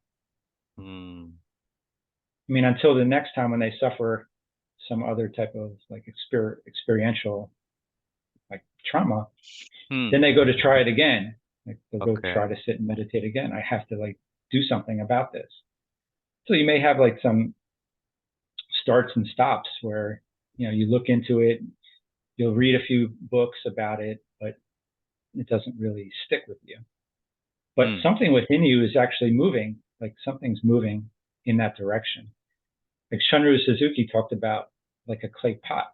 Like he says you're like a clay pot that like there's a drip of water going into the pot. And you're not aware that it's actually working. Like it's actually, the pot is getting filled up because you can't see any of the Big results. You don't difference. see anything. Yeah. But he says one day you'll sit there and the water will start overflowing out of the pot. And like you'll have Oh, that aha moment that, wait a second, hey, there's something here and I can move in this direction and I understand. So different insights that'll pop up. wow. This is a great analogy I've not heard of. Yeah. Thank you. Okay. So now it's 10 o'clock for us, 2 hours. How much more time can we go? How about another half hour? Is Sure. that Thank you. okay? Yeah, yeah. Happy for that. Okay, so now we were you are speaking about how this mind can corrupt even religion, even being a monastery, even the teachings. Mind can pick up whole latch onto these teachings and stay the teaching. And as Osho repeatedly says, this is finger pointing to the moon. Don't bite the finger. Yeah, even the teachers can be lost within the teachings. Like they're teaching, but they're Yeah, teaching from an intellectual standpoint. right, right. It's like like parroting, right? It's Yeah, like a yeah. yeah. It's what most of religion is just parroting, like Hmm. Hmm. whatever the book, the book of choice. There is so much spiritual books now. Yeah. Okay, but then okay, so even the so-called spiritual masters, they're also somehow ended up taking the title and then living onto the title and interpreting the book full time. Hmm. But Yeah, and they then, don't they don't really understand. hmm, I mean, I don't really. I mean, I would speak more to like religion as kind of having that aspect. hmm, Everybody's just parroting whatever the Bible or the Torah or whatever, yeah. whatever book, but they don't have a really a deep understanding of it. Like Muji even said, he's like the Pope doesn't know God. Courageous statement. Okay. Yeah, yeah. That's why I said Muji said. Hmm. Actually, just yes, last week I was reading there is one Jewish rabbi somewhere. He used a AI software by name ChatGPT to create a sermon for him, and he Mm, just read out that sermon, and there were claps at the end of the sermon. mm, yeah, That AI software can write better sermons than any rabbi in the world. Now, what is going to happen to these people's job? And that guy says the only thing lacking in this AI program is there is less of empathy. So they have to mm, fine tune that AI program to add more empathy. yeah. It's Uh, crazy. right? So this parroting thing can be easily even better replicated than any best orator in the world by this AI software like this, Yeah, right? So I think the religious people are religious people sermon. I mean, people who give the sermon and all are in serious trouble. I think that like religion as a whole has kind of lost its grip on like Mm. the people. I think it's become less of what it was. I think especially younger people just don't they're not drawn to it as much anymore. But William, even in based on my personal life, like when I am in distress and suffering, one of the first thing turn to is God or religion. Not only in like Hinduism, it is the same in Christianity. And Hmm. people like when they are in suffering and stress, they hold on to like their book and some verse they read in the book, and then it'll be insightful or something good will happen, and they say, oh look, now God started blessing me, I should hold on to this book. Right? So Yeah, I mean it has its place because there is something to be said about like kind of looking towards that, but it's kind of missing the point because it's what you are. right. But e- even though religions are becoming less relevant over time, but like even let us say 10 percentage of people are only into religion, even in the 10 percentage, like maybe they strongly believe because maybe it benefited them. Yeah, Okay. yeah, I agree.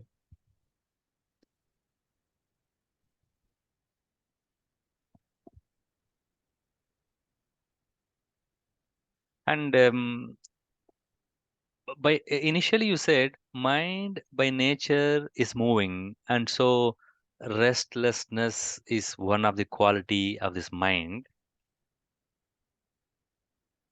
Mm, like, is there any techniques which will be helpful to see that the mind's nature itself is like, keep like running? Yeah, try to not think. Simple example. Okay. Yeah, if you can control, if you're in control, then don't have a thought. Hmm.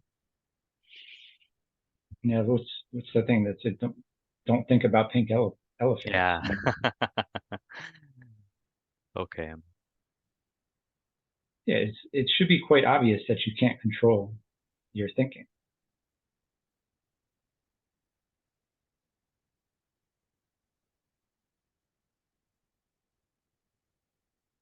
Okay, William, there is one difference between what appears in the mind and what appears in this physical external world.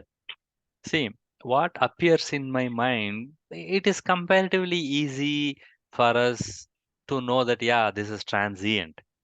But as you said last week, dream is like, shorter duration dream, but a person's life is a longer dream, repeated Mm-hmm. longer dream, but both are same quality. But then it is very easy for us to understand, yes, I dreamt, it is unreal. And it is even after a little bit of training and knowing a little bit of meditation, we can even see, okay, whatever thought which appears and which scares me doesn't have any reality uh, to it. It is transient. I can't control it. I can't think of good things only. Bad things also appears, right? So dream thoughts, but then this physical world is also can only be known by the thoughts. So at least the physical world looks like real, but then what you're saying is the physical world also appears in the mind, is Yes. perceived Mm-hmm. because of our body. So the physical world's quality is also that of the thoughts, which we can intuit that it is unreal, right? Yeah. Mm-hmm. Okay, Yeah, because so yeah, because like the sensations that you're encountering, yeah. they're subtle vibrations like within the mind, which is the same thing of what a thought is, Sorry, which is the same thing as, as what a thought is. Like it's a subtle vibration within the brain. but because of something this vibrates, right? Yeah, So then that something should be real, something that's something. exists. That something is the consciousness. Hmm. It's creating the resonance, the reverberation, the vibration. Okay, so that consciousness, that one consciousness is what creates this physical world, also one common physical world for 8 billion people, but the reverberation goes to whatever is having physical proximity to that, Yeah, right? whatever conditions like this. This comes to what is the I can't think of that phrase. Dependent origination, like whatever is Yeah, dependent origination of Buddha. when the factors come together to produce a body, then the Hmm. body's there. Yeah, body is there. It's coming out of the consciousness, out of the vibrational field. When the vibrational field moves in such a way that these conditions are met, then the body is appearing. When the conditions are no longer there to sustain the body, then the body dies. So it's dependent on the entire field of consciousness.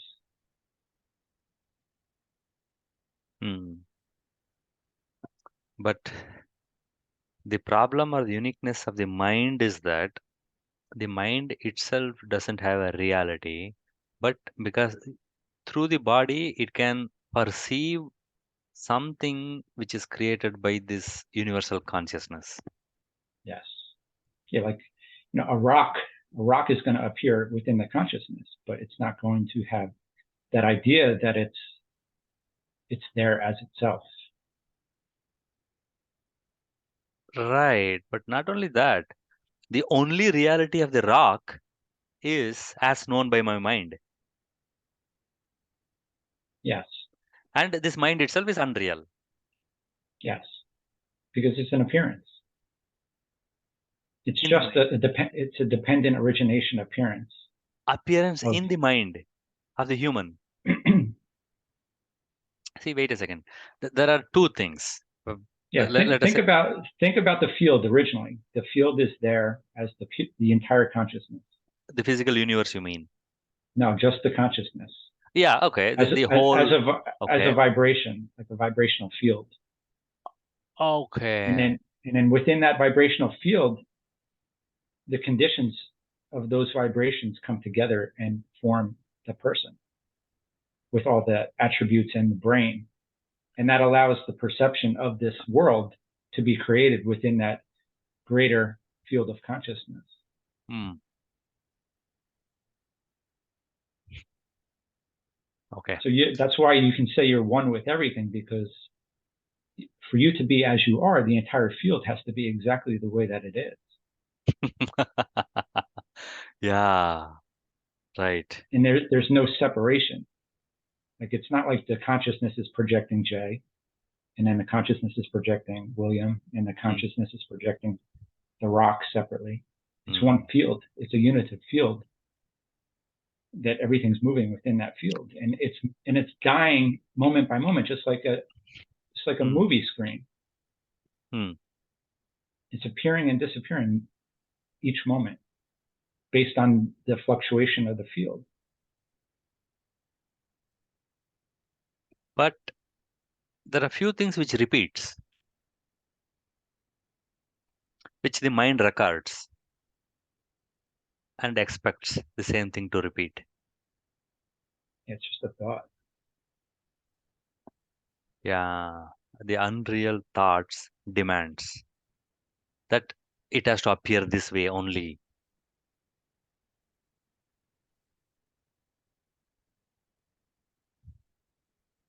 Yeah, and then at some point when the conditions are no longer conducive for that body to be there, Yeah. that no matter how much that mind wants to demand that it stays there, it dissipates, and Okay. consciousness consciousness forms something else, out of that energy. Hmm. That energy just keeps getting reutilized. Okay. Actually, I read. I think Jeff Bezos spent Mm-hmm. tons and tons of money to build a like physical clock which will run precisely for 10,000 years, and Okay. he got it installed. Now he's very sure, like 10,000 years, this has to sync with the sunrise and the sunset and precisely, right? And Mm. he spent millions of dollars on that clock. 10,000 years, so he is sure in the next 10,000 years, this is going to be precisely matching with sunset, sunrise, and 24 hours. Human folly. Yeah, I would say. Okay, so this sort of activities gives a rock solid reality for the mind. Hey, look, this clock is like precisely is going to run for 10,000 years, right? Precisely, like Yeah, so it is real. it's a long movie. Hmm. Like Nisargadatta says, even like they say the Earth is billions of years old. He says Yeah. even to say that I'm more than one hundredth of a second old is too much. I see. Like there is no time in the reality.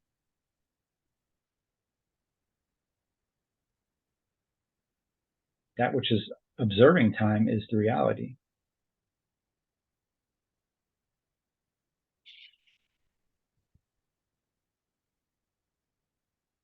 Okay.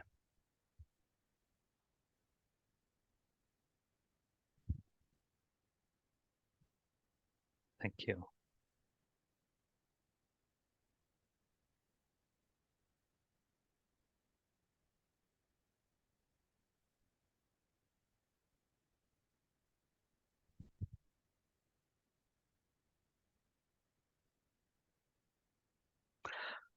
Okay, so William, this dependent origination is also okay, where the mind somehow over billions of years of evolution, this so-called human body and mind coming is also okay, and the mind having emotions like an innocent child and an intellect is also okay.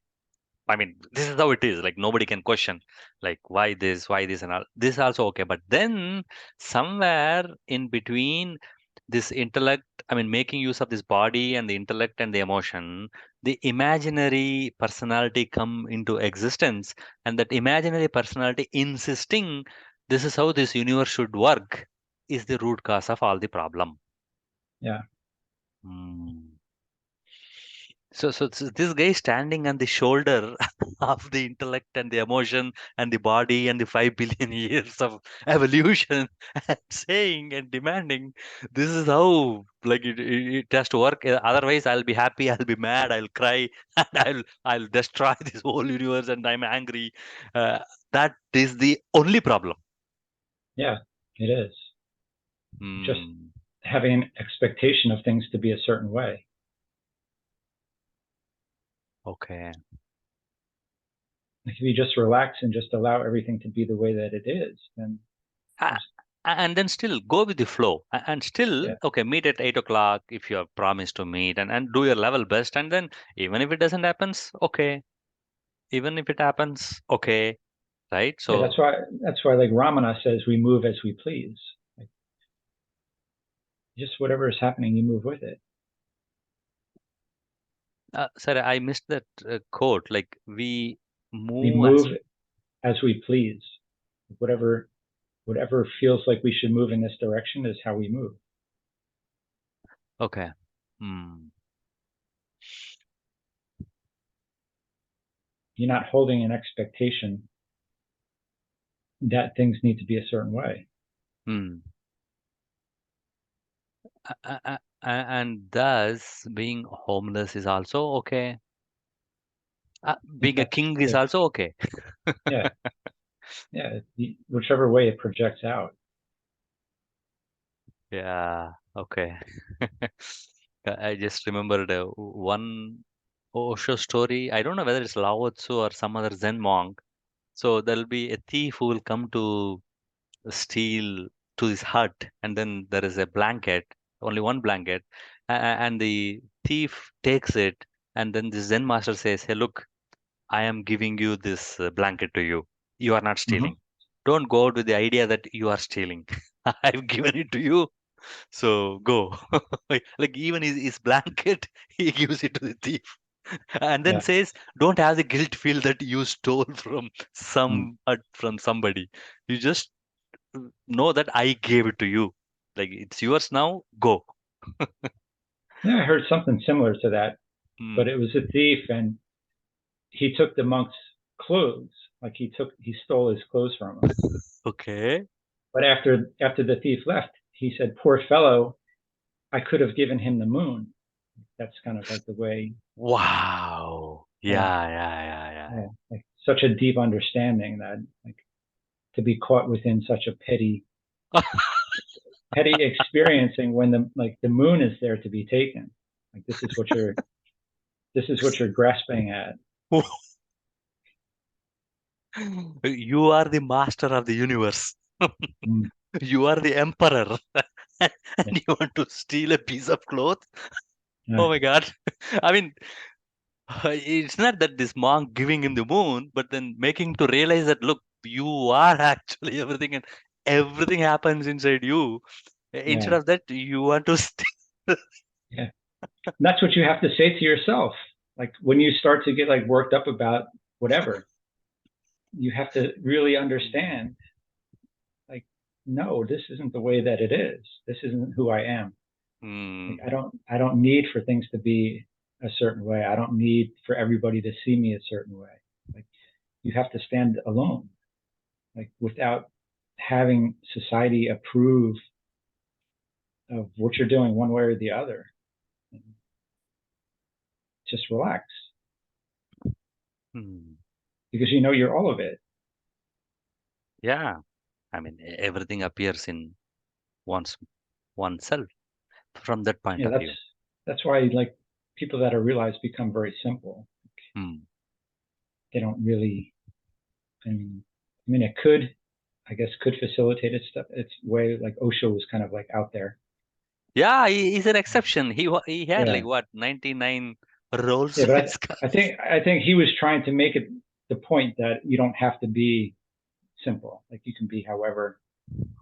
That was like his way of teaching that it doesn't matter. Like what appears isn't the thing. This isn't it. Right, So right, I'll, right. I'll have 90 Rolls Royces. And then two private aeroplanes and then a Yeah, small airport. yeah. But I guess from somebody external, they would say, how could that guy be?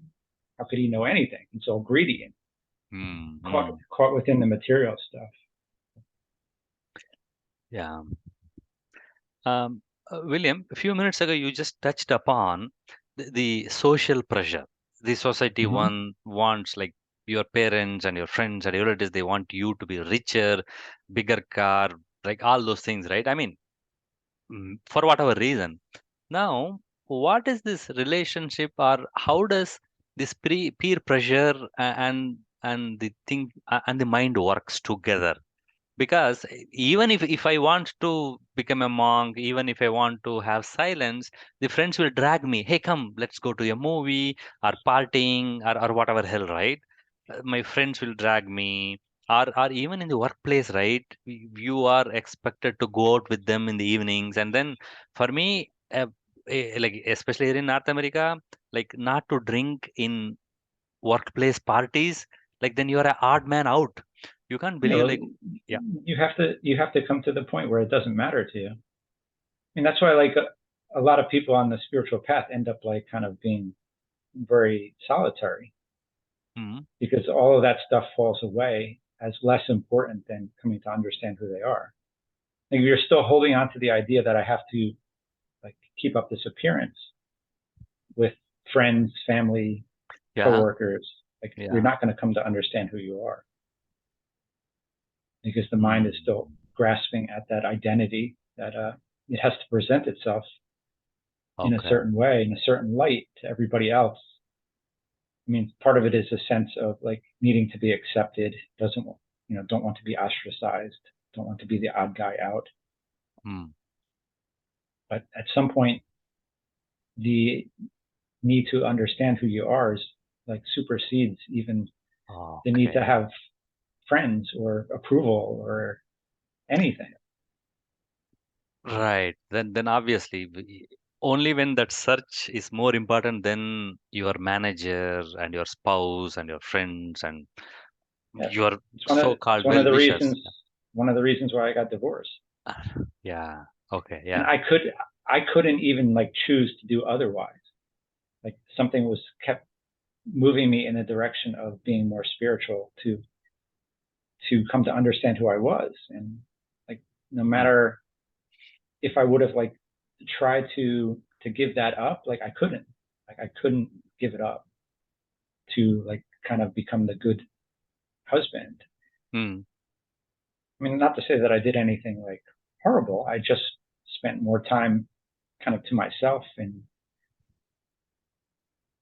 wanted to understand like what this aspect of myself was. And my ex-wife, did not give me the space to do that. But William, sorry to ask a personal question, but then is it not possible to take a middle path, like 9 to 5, do your job, and then be a good whatever your spouse expects you to be, and then only in your free time be alone and be empty? Like, is that, I mean, Buddha also You has to can, desert everything, and yeah, you can do that. It may facilitate itself that way, but for me, like there was okay, something okay. deeper that needed to understand itself at that point in time. Hmm. Like I mean, because if you're still too comfortable as like not wanting to like upset, overturn the apple cart or whatever, you don't Hmm. want to stir up the water. You want everything to remain the same, and there's still something there that's holding on to the idea that it needs to like, Hmm. remain the same. So that's kind of why it's a very difficult thing to juggle. If you can do it where you can really let go of the idea Hmm. of needing That to I'm the keep things, husband. yeah, that I need to keep things, the way that they are. Like if you can do that, but still maintain, the relationship kind of on the surface when you're going deeper within yourself, Hmm. because you have to let go of the idea that you're actually having like a relationship, because that's not who you are. You're not the individual who's having the relationship. You're actually the consciousness behind the experiencing. So at some level, you have to even give up the idea that you're having any relationship with anybody.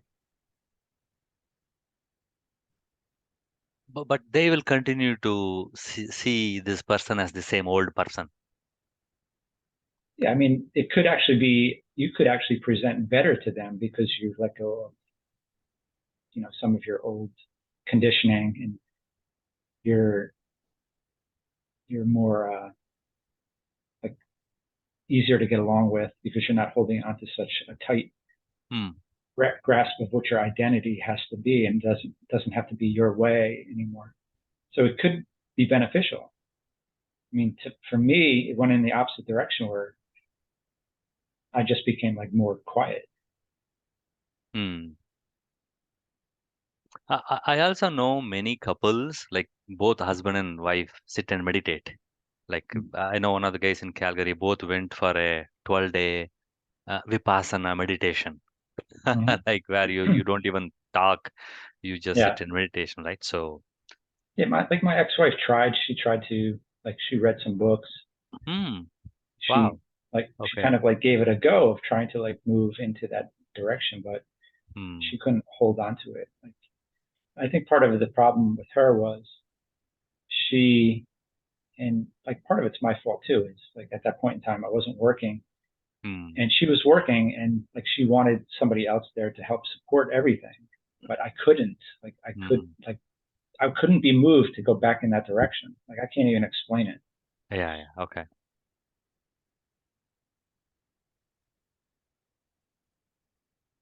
But ultimately, that's what I needed to happen. For me to come to a greater realization is to kind of be put on my own even more. Like hmm, you have to understand that you're completely alone. Like everything that you're experiencing within your mind.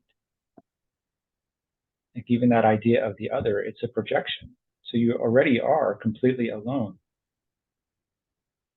okay, But nobody wants to admit that there is nobody else. There are no others. There's just your projection of the world.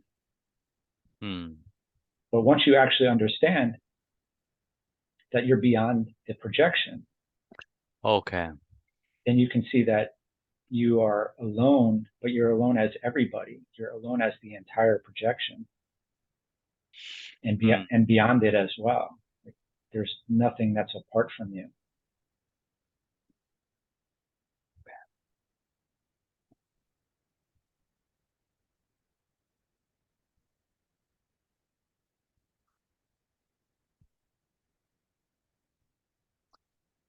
that's it, brilliant for now.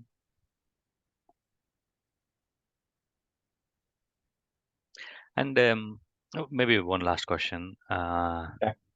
Do you, after like knowing this like 5 6 years ago, and even as Nisarata Maharaj says, some emotion might flare up, but then it is once noticed and left. Um, like, do you get like more emotions initially and then lesser and lesser and lesser, or is it like one day you said like, okay, look, this is a dream, like, and after that, like, nothing touched you No, it fades. It fades over time. over Like, years?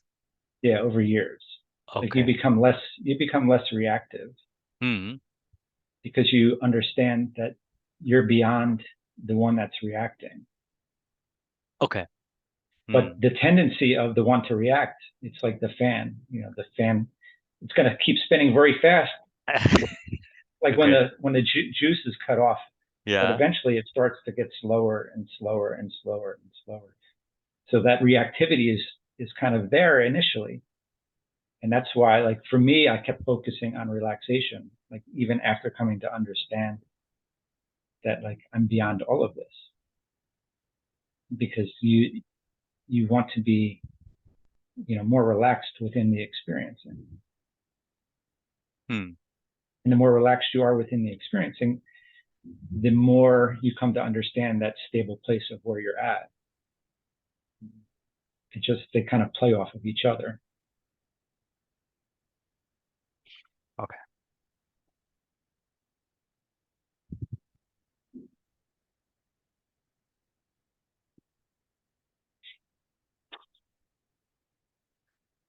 That's all, William. It's 8:30 for me. Can Okay. end this.